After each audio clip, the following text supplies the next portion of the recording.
Hello everybody, it's Stefan Joubert here from the Stefan Joubert Guitar Academy, and in today's video lesson I'm going to be talking to you about the diamond shape on the guitar. So a lot of my guitar students, when they start out with me on my online guitar lessons, we take a look at the various positions on the guitar neck. One of the things that we do is we look at various pentatonic scales and licks in those scales. And in each position, we do a certain amount of licks and then play that across the guitar neck. Typically, I would start students out in the key of A. We just use that because it's an easy reference key. It sits right on the 5th fret, which is easy for the fingers. And we learn the licks as well as the scales there.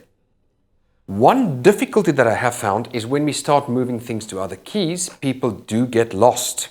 So it's with this in mind that I want to talk to you about the diamond shape on the guitar. So what we're going to do is we're going to take a look at what the diamond shape is. So what it is basically is a combination of position 1 and 5 on the guitar. So position 1 contains string group 1, 4 and 6. That means the root notes lie on the first string, and again I'm choosing the key of A for the moment. On the first string, 5th fret, you do need to know that's an A, so there's some required knowledge that you need before to understand this concept well. So on the first string, the 4th string, 7th fret, and the 6th string, 5th fret. That's what I call string group 1, 4 and 6. That's the root notes for position 1 of the minor pentatonic scale. So we've got our first position, minor pentatonic scale there. Then position 5 is where the string groups lie on strings 1, 3 and 6. So on the first, 1, 2, 3, 4, 5, 6. 1, 3, 6. So 1 on the 5th fret again, obviously. And if something is happening on the first string, it's going to happen on the 6th string. So that's on the 5th fret of the first string. It's going to be on the 5th fret of the 6th string. They are a mirror to each other, so they will always share the same notes. So it's always a straight line for the octave, and it's 2 octaves apart. So here we've got 1, 3, the 3rd string, 2nd fret, and the 6th string, 5th fret. So we've got a 1, 3, 6. When I put those two patterns together, I get a diamond shape. Well, I'm going to use this hand to show you. There it is. So we've got like 1, 3, we've got 4 and 6. 1, 3, 4, 6. And altogether, if you look at the shape of my hands there, you've got that, that, and that, creating a diamond shape. So basically from there to there to there to there. That's what we call a diamond shape. So that's position 1 and 5 in one go. Diamond shape. You've got basically those together. Right, so you've got 1, 3, 4, 6 in terms of the strings. And that shape is very useful because when you know your pentatonic scale, so the first position, you've got a root, root, root. So we've got 1, 4, 6, and then root, root, root. Then you've got that, and you've got that. When you put that together, you've got the diamond shape. So you can think, how does this help me? Well, when we start moving things around, that's where it is very helpful. Let's say I'm moving this up a minor third, 1, 2, 3, to a C. So I'm going to the 8th fret now. I'm playing C minor pentatonic. And I've got my C minor pentatonic scale here. 1, 4 and 6. 1, 3 and 6. Putting them all together, position 1, position 5. I can then practice that as a unit and see them both as a single unit on the neck, seeing the diamond shape for the key of C, that, you know, that specific diamond shape there. So if I learn some licks, let's say I've learned this lick as position 1, and position 5 I've learned this lick. I could then see that visually within that diamond shape. Or I've got a lick here. And then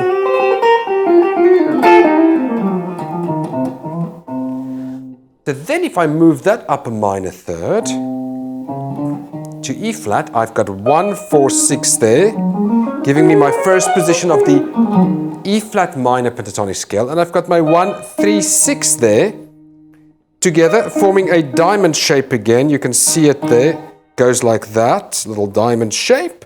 Root on 1, root on 3, and root on 6. And I've got my scale there. And then I've got my licks in the scale. So whenever you learn the licks, visualize them in the scale pattern.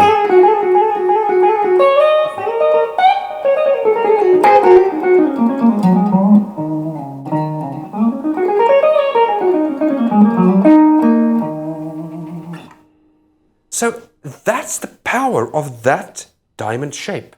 Let me show it to you again in position 1 on E. So let's say E minor.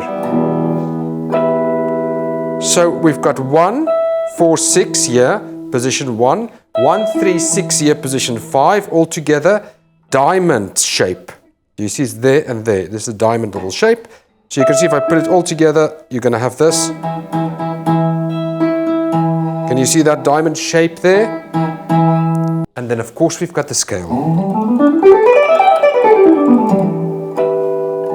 Or position 5.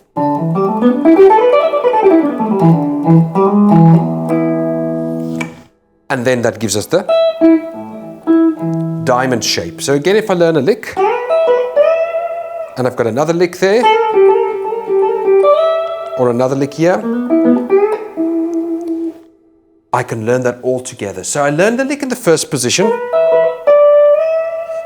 Let's say another lick. Now I go to lick in the 5th position, and another lick. Now take those licks to A flat.